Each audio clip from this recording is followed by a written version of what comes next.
Anyway, moving on to the second speaker for the morning, I would like to invite Mr. Arun Karna, who is the Managing Director of AT&T India, and present his views on this.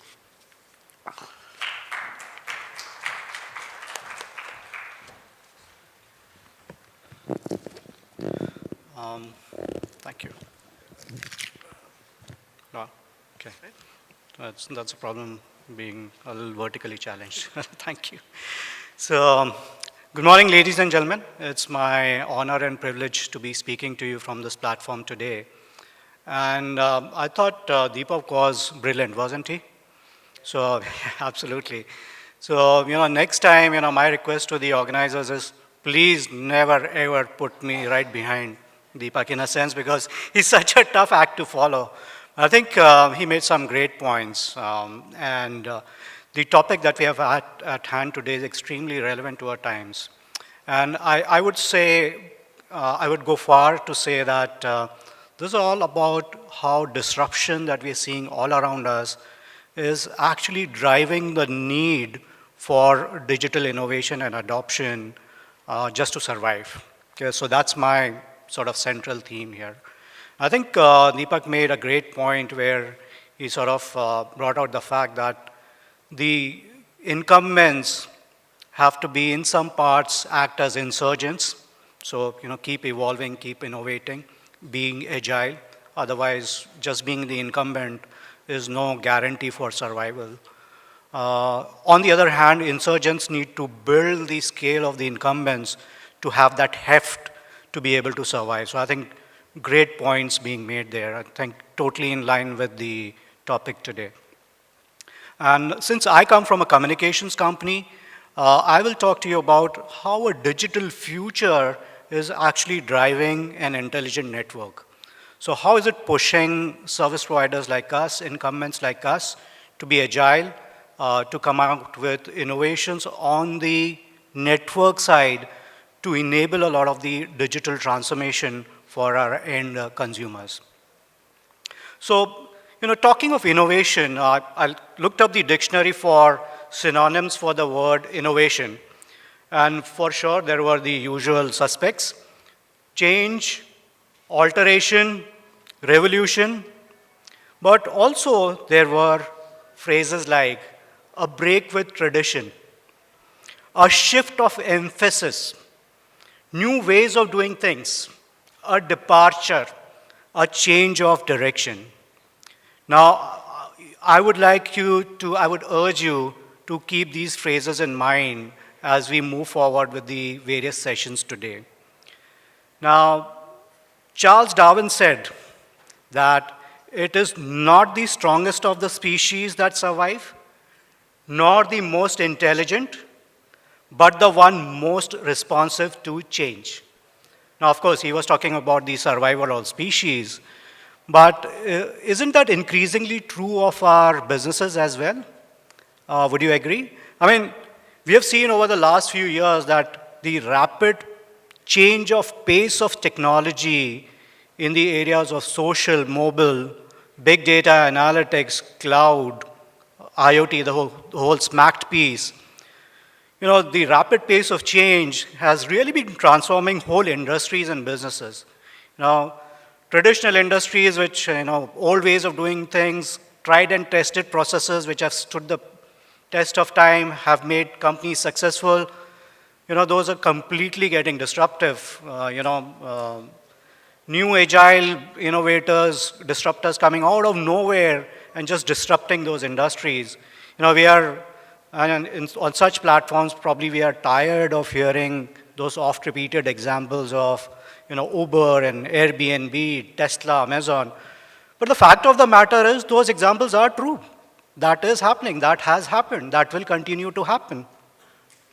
So the fact of the matter is that companies need to enhance their ability to sense and adapt in real time to their operating environment. And the companies that do that while going full speed without faltering, with full flexibility, will create the differentiators versus their competition and pull ahead. Okay? So digital transformation is for real. It affects every industry today. This, of course, entails major changes on how you do things. IT has a big role, enabling role to play in that. So IT earlier, which was a very important support function, is now right and front and center in the whole business environment. The CIO now has a rightful place at the high table where actual business decisions are being made. I would hope you would agree there. Now, so we talked of innovation, let's talk disruption. So just to bring home the sort of weight of this disruption, I will cite a few statistics. So if you picked up the Fortune 500 list of the year 2000 and you compared it to the Fortune 500 list today, you would find that 52% of the companies that were listed in the year 2000 list, 52% have since either been merged, acquired, or have simply vanished. 52%, right? Now, the other interesting piece of statistic is that according to Standards & Poor, the company survivability or company age, so to speak, corporate age, average corporate age of a company, so how long a company on an average survived, that was about 61 years in the 1950s, 61 years. So if a company opened up, on an average, it would run for 61 years. That average fell to about 25 years in the 1980s. That stood at 18 years in the year 2011. Now, I can bet that as we speak today, it's probably around 9 or 8 years. So that's the window. It is being said that by the year 2027, 40% of the current Fortune 500 companies would not stay in their current form. So either merge, acquired, or vanish. That one of the three things will happen to 40% of them. 40%. Now, these are Fortune 500 companies. Arguably, they are the leaders in their fields right now.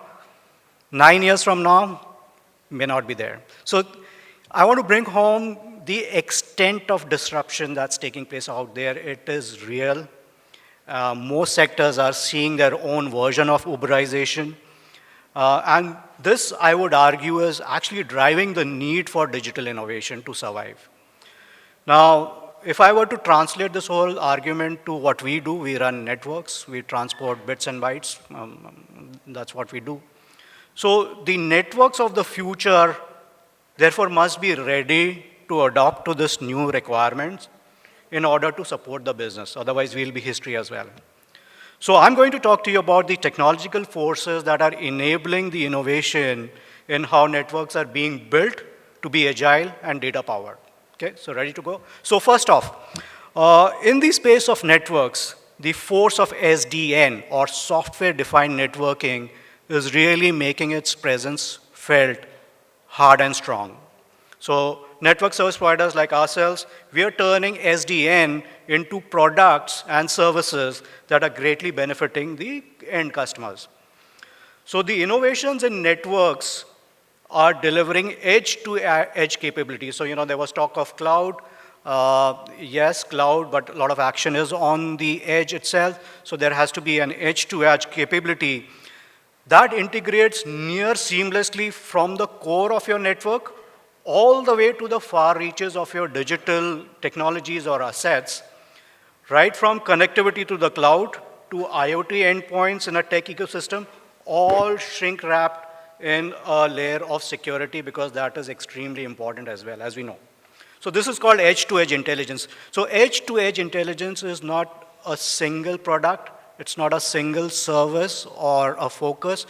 It's a tandem of technologies working together to make sure that the network is agile, it reacts to the business needs, it molds itself to business needs, it provides you that quick time to market capability, and basically allows you to move forward with quick speed. So how do we do that? So using a combination of network function virtualization and SD-WAN, which is software-defined wide area networking capabilities, network providers like us are virtualizing practically all network functions. So be it routing or firewall or application optimization or VoIP, these are getting virtualized and being run on the intelligent edge. So these capabilities rely on connectivity. They must account for the cloud and data transport and should be able to cultivate powerful processing and analytics at the endpoints where it is being required more and more. And all this, of course, is wrapped in a security layer, which is vital throughout the ecosystem. Now, as we all know that the network is the backbone of everything you do, one powerful aspect of edge intelligence is that it avoids data flooding your network by going from the edge to the core and back, because if you have edge capabilities where you are creating processing power and compute power at the edge, then there's no need to send data way back into the core and bring it back. It might actually not work for many applications, and of course it avoids flooding of data into the network itself. Now, a quick example of this is the software for analytics, automation, and AI can run in the cloud. However, for many use cases, it needs to be closer to the endpoints where the actual action is.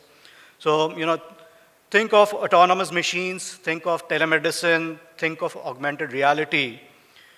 Your platform should have the capability, the automation and AI platforms you would have, should have the capability to shift workloads seamlessly from the central cloud to the edge of the network. And this is what NFV, SD-WAN, SDN technologies bring forth to you. So this kind of strategy provides you such a compute platform where at the edge you have compute and processing power. The service provider nodes itself become your compute nodes. And also the service provider can then provide a general purpose hardware on your site and bring the intelligence right into your premises, right down to the edge of the network. So, for example, think of drones, and you need to enable for drones, as they are on flight, turn-by-turn directions, near real-time video streaming from them, and crash avoidance, etc. Think of automation, so all the remote equipment operation, the health and safety monitoring sensors, the full operations, factory automation, Industry 4.0 enablement, they require all this edge power, so to speak. Or think of AR, VR, for example, for massive data throughput on the go and smooth graphic frame transitions on an instant basis. The other aspect of SDN is that it brings massive data insights to the business, which earlier were not possible in a more hardware-centric world. So, recently we did a global rollout for SD-WAN for one of our global customers. And it was surprisingly that it was discovered that for years together, there was a port scanning application which used to run right at the time where their operations themselves were peaking. So that was slowing down their point of sale terminals, thus slowing down the overall flow of business. Now, this insight was made possible because a very software-centric SD-WAN solution was deployed, and earlier it might not have been possible to even discover this. So the other closely related area to SDN is the whole force of AI and AR. So, none of these work in isolation. These are all, intermeshed, and they're sort of complementary to each other. So as you would know, AI and AR are really beginning to make their presence felt in the various facets of consumer experience as well as the enterprise space. So providers like us are actually deploying AI and AR into our core network functioning, basically to prioritize automation. So in all those areas where autonomous intelligence is needed to adapt to situations as they're developing on the network through data and act autonomously and in real time, that's where it's being deployed. So analytics, automation, AR, VR, it's getting deeply embedded in the intelligent edge push, which is enabling digital transformation. Use cases abound in all industries and verticals. So you think of manufacturing, for example. So for industrial IoT, process automation, programmable factories robotics, AI, AR-aided diagnostics, that's where it comes into play. In transportation for telematics, predictive maintenance, uh, autonomous dynamic notification on best routing. In healthcare for coordinated care, data sharing, telemedicine, AI-aided video analytics, image diagnostics, remote patient care, so on and so forth. So it's all pervasive. It's all verticals. Use cases are limited only by our imaginations. Also finding its way into a lot of enterprise applications like cybersecurity or customer care or remote equipment inspection, for example. I would like to sort of relate to you a very interesting use case for AI and AR combined that we developed with a Valley-based startup. It's called Aira. And Aira is nothing but AI and AR combined to help the visually impaired. And the concept is very simple and very interesting, very humane as well. It has got a great human angle. So a visually impaired person, when he or she navigates through their daily lives, they go out. So they are used to, fixed routes. They know what to expect on their routes. So for example, if they're navigating the busy streets of a city, but let's say their usual route has some construction going on, there are diversions, or they want to go into new areas in a city, get to a particular place, it's very hard. But what happens with this technology is, the person is wearing a wearable smart glass.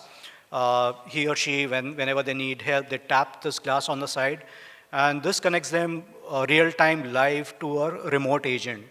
And that remote agent has an augmented reality dashboard, a combination of AI, AR, and GPS in 3D. That agent can actually see what the smart glass is seeing in real time, and then be able to converse real time with the visually impaired person and guide him or her through, help navigate the busy streets of the city, get from one place to the other. And if you think of what it is doing is myriad things. So enabling them to run marathons, for example, or witness, in a sense, a football game, or being read bedtime stories, or even attending college. So whatever a physical attendant next to that visually impaired person can do, this technology can do that pretty much. So very interesting use case that we have developed. Now, that brings me to the whole topic of the Internet of Things. Now, as we know, the Internet of Things is helping the enterprise get better connected to everything, to itself, to its ecosystem of partners, suppliers, and customers, and to the world at large, I would say. And in doing so, it is helping evolve new business models, new ways of doing things, which is helping the enterprise shape up to face the challenges of the future. And in this space, I would say that the IoT needs to be treated as a part of the core enterprise network itself, because more and more of your enterprise assets are connected devices out there, and they are sort of brought into the enterprise through the means of IoT. So in this space, I would say there are 4 steps to success. Number 1 is, of course, connection, which is to say that you connect all your assets using sensors and devices to create a homogeneous ecosystem. The next step is information. That is, you remotely monitor those assets and you enable access to detailed info. Across the complete life cycle, you cull meaningful, actionable data from these assets. The third stage is you optimize. So by enhancing and expand, you basically enhance and expand your business with holistic value chain analytics applied on the gathered data. And the fourth stage then is innovation. So once you've optimized, you start developing new business models based on the insights you are drawing now from the vast amount of data that is being culled real time from your assets. So in this space, talking of developing new business models, I again want to relate a very interesting use case that we developed working in India with a Hyderabad-based startup. So nothing very fancy. So it's not very high-tech, but it's very interesting. This is in the area of connected products. So as our customer, we had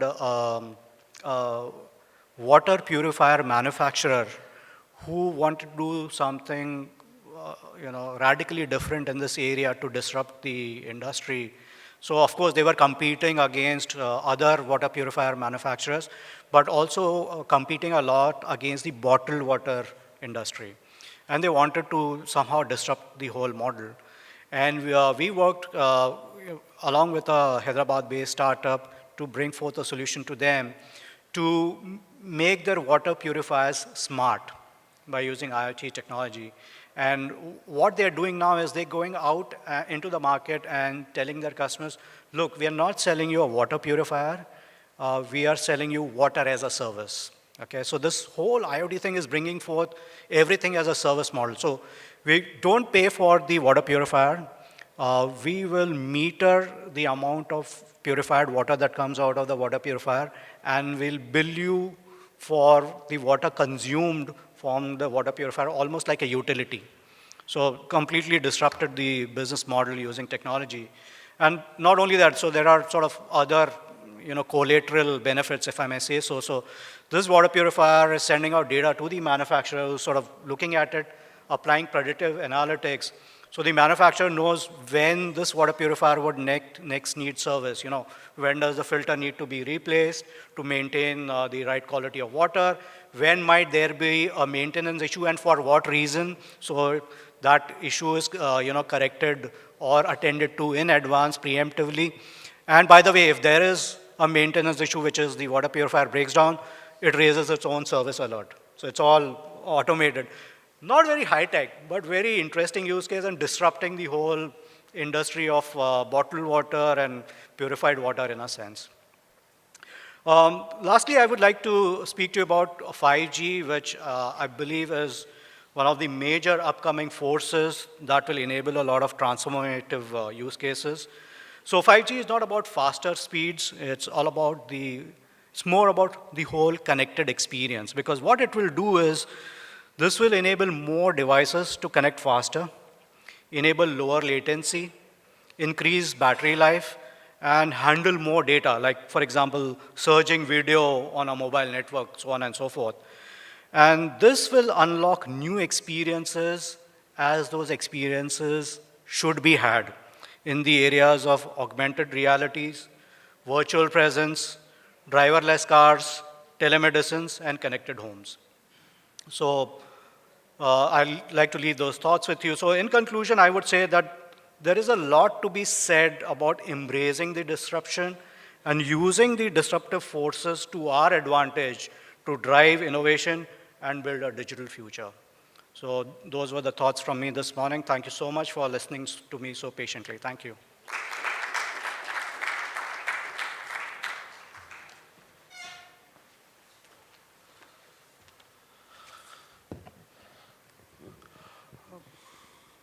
Thank you, sir. I think he has left us with a lot of pointers to think over, a lot of food for thought, and some of the very interesting case studies that he shared. Probably from here only, I hope there is some disruption or some innovation that rolls out following the end of this session.